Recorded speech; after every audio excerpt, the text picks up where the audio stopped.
बीते दिन राज्यपाल और महिला आयोग ने पीड़िता से मुलाकात की है, जिसके बाद से लगातार सीएम ममता बनर्जी पर सवाल खड़े किए जा रहे हैं। दरअसल जब से वक्फ बिल कानून बना है, तब से देश के तमाम क्षेत्रों में इसका विरोध जो है वो देखने को मिल रहा है। लेकिन सबसे ज्यादा सुर्खियों में है पश्चिम बंगाल में मुर्शिदाबाद के अंदर हुई हिंसा।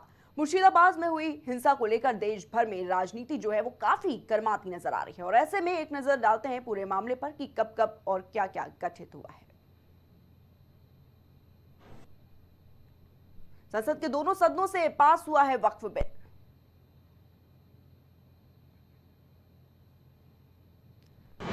6 अप्रैल को राष्ट्रपति की मंजूरी से वक्फ बिल बना कानून।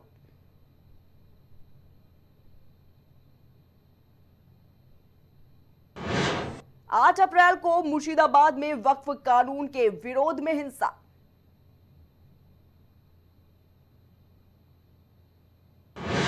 17 अप्रैल को मुर्शिदाबाद हिंसा को लेकर एसआईटी का गठन हुआ।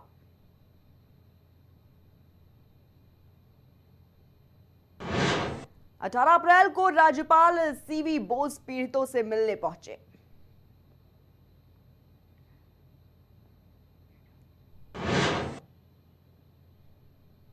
वहीं देश भर में मुर्शिदाबाद में हुई हिंसा को लेकर तमाम तरह की राजनीति जो है वो देखने को मिल रही है। केंद्र सरकार और राज्य सरकार के बीच आरोप प्रत्यारोप का दौर जो है वो जारी है। फिलहाल एक नजर डालते हैं पूरे मामले पर कि आखिर पूरा मामला क्या है। शमशेरगंज, सूती, धुलियन और जंगीपुर क्षेत्रों में हिंसा।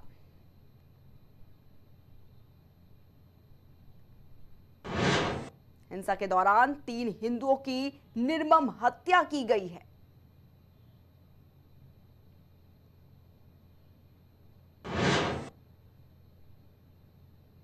अब तक 274 से अधिक लोग गिरफ्तार किए गए हैं।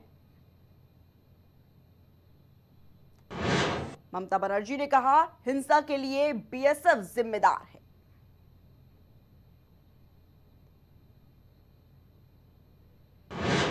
जांच में राज्य सरकार की लापरवाही साफ तौर पर उजागर हुई है।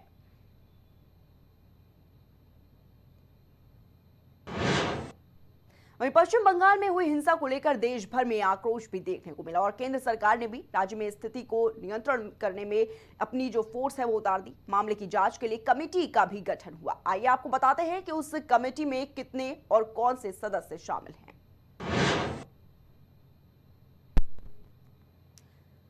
राष्ट्रीय मानव अधिकार आयोग, पश्चिम बंगाल मानव अधिकार आयोग, राज्य कानूनी सेवा आयोग, तो 3 सदस्य हैं। जहां पर आपको बता दें कि राष्ट्रीय मानव अधिकार आयोग, पश्चिम बंगाल मानव अधिकार आयोग और साथ ही साथ राज्य कानूनी सेवा प्राधिकरण, ये 3 सदस्य जो है वो गठित किए गए हैं।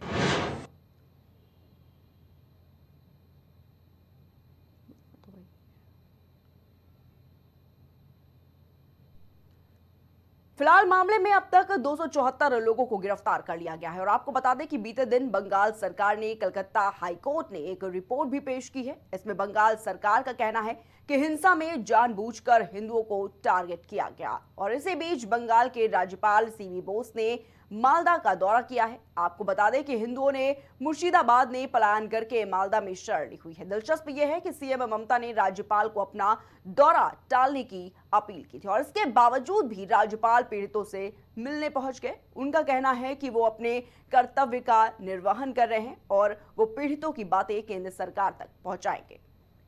फिलहाल आपको बता दें कि मामले को लेकर सियासत लगातार गर्माती हुई नजर आ रही है। मामले की जांच में राज्य सरकार की लापरवाही सामने आई, तो वहीं सीएम ममता का कहना है कि बीएसएफ की लापरवाही की वजह से यह हादसा हुआ। बंगाल का हिंसा का बांग्लादेश से कनेक्शन के भी कयास जो है वो लगाए जा रहे थे। फिलहाल देखने वाली बात होगी कि मामले में आगे क्या नया खुलासा होता है।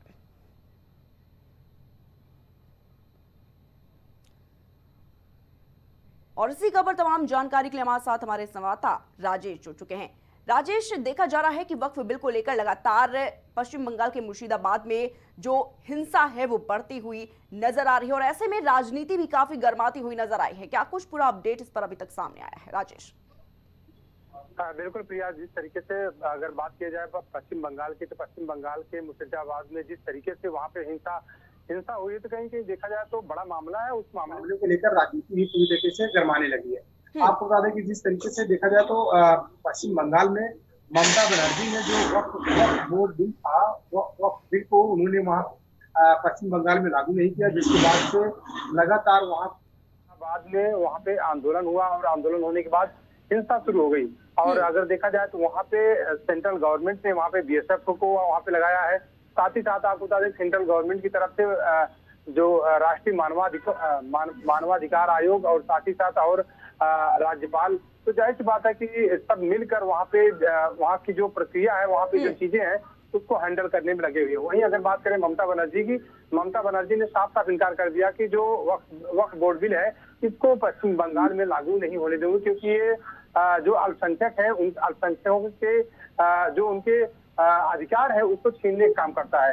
तो जाहिर सी बात है कि उसको लेकर लगातार वहाँ पे हिंसा हुई। हिंसा में कई जानें भी चली गई है मुर्शिदाबाद में, जिसको लेकर विपक्ष जो है लगातार सवाल उठा रहा है। विपक्ष जो है लगातार वहाँ पे पश्चिम बंगाल में ममता बनर्जी को घेरता हुआ नजर आ रहा है। विपक्ष कह रहा है कि जो हिंदू है वहाँ पे हिंदुओं के साथ अत्याचार किया गया है, हिंदुओं के साथ मारपीट की गई है, हिंदुओं की हत्या की गई है। ऐसे तमाम आरोप जो है विपक्ष वहाँ पे पश्चिम बंगाल में ममता बनर्जी के ऊपर लगा रहा है। जी राजेश, लेकिन जिस तरीके से राज्यपाल ने दौरा किया वहां का, उसके बाद सियासत काफी ज्यादा गर्मा गई। ममता बनर्जी के तमाम बयान जो हैं वो उसके बाद सामने आए हैं। किस तरह की और जानकारी इसको लेकर सामने आई है अभी तक राजेश? देखिए, अगर बात करें राज्यपाल की, तो राज्यपाल जो होता है वो गवर्नर जो होता है वो सेंट्रल गवर्नमेंट का होता है। तो सेंट्रल गवर्नमेंट की तरफ से जिस तरीके से राज्यपाल और साथ ही साथ आपको बता दें कि राष्ट्रीय मानवाधिकार आयोग भी राज्यपाल के साथ में मिलकर दौरा किया है, तो कहीं कहीं देखा जाए तो फीडबैक जो दिया है उसी तरीके से विपक्ष जो है लगातार सवाल उठा रहा है। वहीं अगर बात करें पश्चिम बंगाल के सीएम ममता बनर्जी की, तो ममता बनर्जी ममता बनर्जी ने इनकार किया है कि जो भी हिंसा हुई है वो बीजेपी के लोग ही कर रहे हैं। और साथ ही साथ ममता बनर्जी ने ये भी कह दिया कि पश्चिम बंगाल में वक्फ बोर्ड बिल जो है वो किसी भी तरीके से मैं लागू नहीं होने दूंगी, क्योंकि अल्पसंख्यकों के जो अधिकार है उसका हनन करता है। पश्चिम बंगाल में अगर देखा जाए तो जिस तरीके से मुर्शिदाबाद में जिस तरीके से हिंसा भड़की है, उस हिंसा में जो है जिम्मेदार बीजेपी को पश्चिम बंगाल की मुख्यमंत्री ममता बनर्जी ठहरा रही। जी राजेश, लेकिन अगर बात करें इस वक्त मुर्शिदाबाद में कैसे हालात हैं, क्योंकि तस्वीरें जो सामने आई वाकई में काफी दयनीय थी, क्योंकि जिस तरीके से आपने भी देखा वहां पर गाड़ियों को आग के हवाले कर दिया गया था, तमाम तोड़फोड़ की लगातार प्रदर्शन हो रहा है वक्फ बिल को लेकर, लेकिन इस वक्त कैसे स्थिति नजर आ रही है वहां पर?